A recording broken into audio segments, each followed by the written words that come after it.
ہمارے نبی صلی اللہ علیہ وسلم کے پاس ایک صحابی آئے بھیک مانگنے کے لیے، صحیح حدیث ہے، لوگوں کو وہ حدیثیں تو یاد ہوتی ہیں جس میں صدقے کی ترغیب ہے، وہ بھی حدیثیں یاد رکھنی چاہیے، صدقہ کرنا چاہیے، اسٹائل یہ ہونا چاہیے، انداز یہ ہونا چاہیے جو میں آپ کو بتا رہا ہوں۔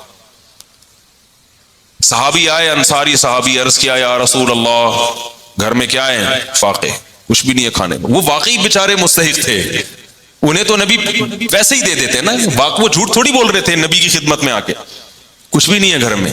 آپ نے فرمایا کچھ تو ہوگا، سب صحابہ بیٹھے ہوئے ہیں، کچھ تو ہوگا۔ فرمایا صرف ایک پیالہ ہے، ظاہر ہے وہ پیالہ ہے جس میں ڈال کے کھانا کھاتے ہیں، وہی اگر بیچ دیں تو کھانا آئے گا تو پلیٹ ہی نہیں رہے گی گھر میں، برتن ہی نہیں رہے گا۔ آپ صلی اللہ علیہ وسلم فرمایا وہ پیالہ اٹھا کے لے آؤ۔ کیا کرو؟ یہ حدیث تو پیالے کے بارے میں، آپ نے جب کسی کو دیکھنا ہے تو آپ نے اپنے حساب سے اس سے انٹرویو لے کے، یہ نہیں کہ پیالہ اٹھا کے لے آؤ کیونکہ حدیث میں آ رہا ہے۔ اب کیا ہے کہ رسول اللہ صلی اللہ علیہ وسلم نے ان سے کہا کہ جاؤ کیا لے کر آؤ؟ پیالہ، وہ لے آؤ اٹھا۔ نبی نے ان کو طریقہ سکھا رہے ہیں، کیسا پیارا آپ صلی اللہ علیہ وسلم کی تعلیم کا انداز تھا۔ آپ یہ بھی تو کہہ سکتے تھے بھائی اس پیالے کو بیچو، یہ خریدو، یوں کرو جاؤ، تو آپ نے معلم کو بھی بتا دیا کہ تم نے غریب کو صحیح راستہ بھی دکھانا ہے اور اس کے ساتھ اس راستے میں تعاون بھی کرنا ہے۔ وہ بیچارہ کانفیڈنس نہیں ہوتا، آپ نے اس کو سمجھا کے نکل لی ہے، وہ کنفیوز ہے یار میں نے کیا کرنا ہے، ہر آدمی میں کانفیڈنس نہیں ہوتا، قوت فیصلہ نہیں، تو آپ نے بتا دیا کہ اس کے ساتھ تعاون کرنا ہے، اس کی حوصلہ افزائی کرنی ہے۔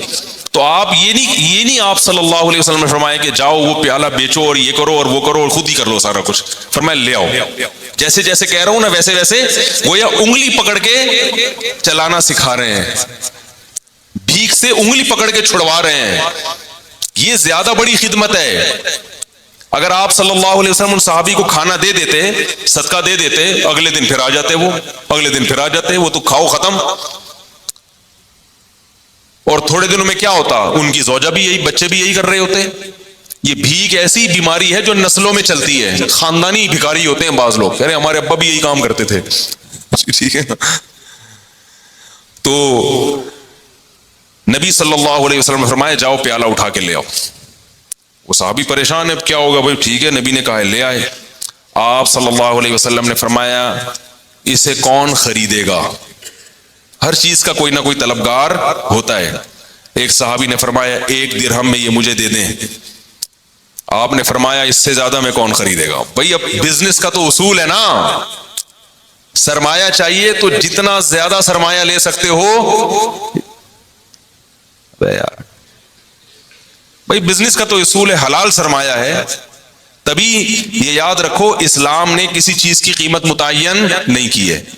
نبی نے فرمایا دعوا الناس، لوگوں کو اپنے حال پہ چھوڑ دو، قیمتیں متعین مت کرو۔ ان اللہ هو المسعر، اللہ چیزوں کی قیمتیں خود متعین کرتا ہے۔ جس چیز کی قیمت اللہ نے بڑھانی ہوتی ہے مارکیٹ سے شارٹ کر دے گا اس کو، جس چیز کی قیمت اللہ نے گھٹانی ہوتی ہے مارکیٹ میں اللہ اس کو وافر مقدار میں پھینک دیتے ہیں۔ اس لیے اصل اصول یہی ہے کہ کسی چیز کی قیمت متعین نہیں ہے، آپ جو اپنی چیز دھوکہ نہ ہو اس میں، جس قیمت پہ چاہے بیچیں۔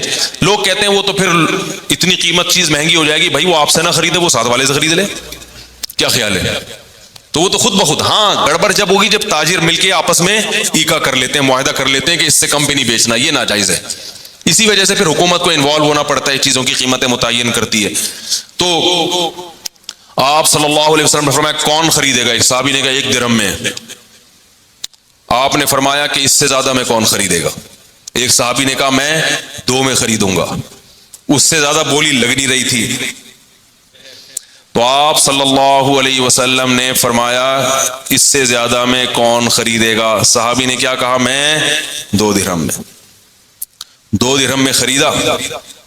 2 درہم آپ صلی اللہ علیہ وسلم نے ان صحابی کو دیے، فرمائے 1 درہم سے کلہاڑی لے کر آؤ اور 1 سے اپنے اور اپنے بچوں کے لیے کھانا لے کر آؤ، گزارا چلاؤ فی الحال، کیونکہ اب بھوک کا بھی تو کوئی علاج کرنا ہے نا۔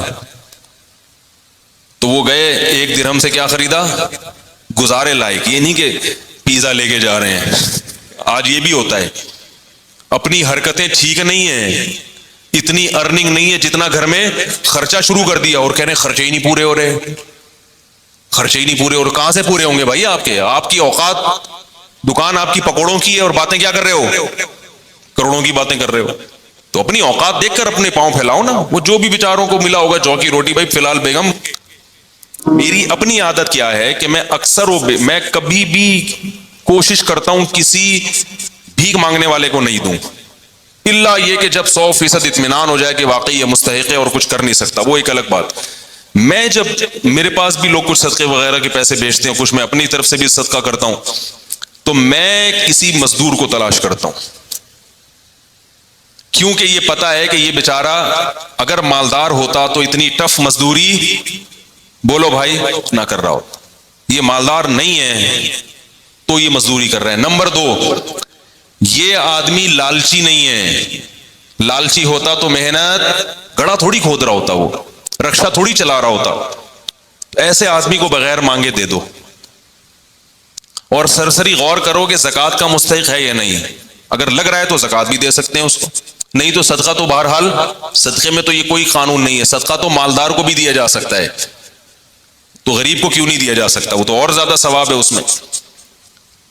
اور بعض دفعہ اگر میرے پاس کوئی بڑا اماؤنٹ ہو تو پھر میں کیا کرتا ہوں، میں کسی غریب سے یہ پوچھتا ہوں، جو انٹرویو لیتا ہوں نا، کہ بھائی آپ یہ کیوں کر رہے ہو، یہ کیا ہے. وہ اس کو نہیں پتا ہوتا یہ مولوی صاحب مجھے چندہ دیں گے. اگر پہلے پتا چل جائے نا تو یہ پھر چھوڑو ہوتے ہیں. پھر آج کل یہ غریب کیا ہوتے ہیں، لمبی لمبی چھوڑنا شروع کر دیتے ہیں. کہہ رہے بھائی مجھے 2-3 کروڑ روپے مل جائے نا، پھر ایسی باتیں شروع کرتے ہیں. ان کو نہیں بتاؤ ویسا ہی ہے، ہیلو ہائے، اور بھائی طبیعت سیٹ انڈی والان خاٹ ٹول مول.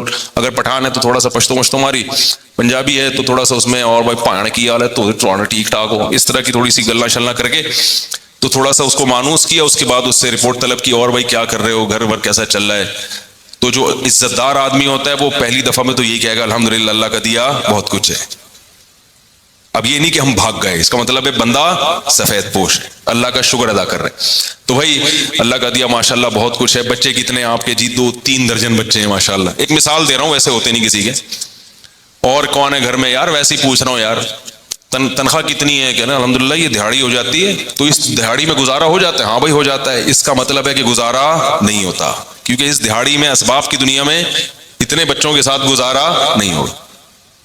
تو بھائی اس کو لفافہ چپکے سے پکڑاؤ اور پتلی گلی سے نکل لو. اور اس سے زیادہ اچھا کام کیا ہے؟ بعض دفعہ یہ بھی میری کوشش ہوتی ہے، کبھی اس میں کامیاب ہوتا ہوں کبھی نہیں بھی ہوتا، اور کبھی یہ کوشش نہیں بھی کرتا، ٹائم ہی نہیں ہوتا. لیکن میں اس لیے آپ کو بتا رہا ہوں کہ بھائی یہ کام کریں گے تو انشاءاللہ انسانیت کی خدمت ہوگی، اپنی قوم کی خدمت ہوگی، اور اپاہج نہ بنائیں لوگوں کو. پھر میں اس سے کہتا ہوں کہ یار یہ آپ اس سے آسان کام کیوں نہیں کر لیتے؟ یا کوئی واقعی بے روزگار ہے، وہ ایسا بھی ہوا ہے، بھکاری آیا ہٹا کٹا، میں نے کہا آپ کچھ کرتے کیوں نہیں؟ کہہ رہے ہیں یار آج کل روزگار نہیں مل رہا، میں کیا کروں. میں نے کہا ٹھیک ہے آ جاؤ، ہماری مسجد میں کام ہو رہا تھا. میں نے کہا یار یہ سارا کام یہاں نمٹا دو، یہ کر لو، یہ گڈھا آپ کھود دو. آپ مجھ سے 100 روپے مانگ رہے ہو، میں آپ کو 2000 روپے دے دوں گا ایک دن کے، یا 3000 روپے دے دوں گا ایک دن کی دہاڑی. اب فوراً پتلی گلی سے نکل لیا.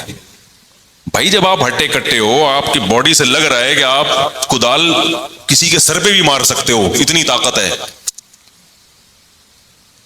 بھائی کیا کرنا ہے؟ اپاہج آدمی اللہ کو پسند نہیں ہے، اور اپاہج بنانے والے لوگ بھی اللہ کو پسند نہیں ہے. لا الہ الا اللہ، لا الہ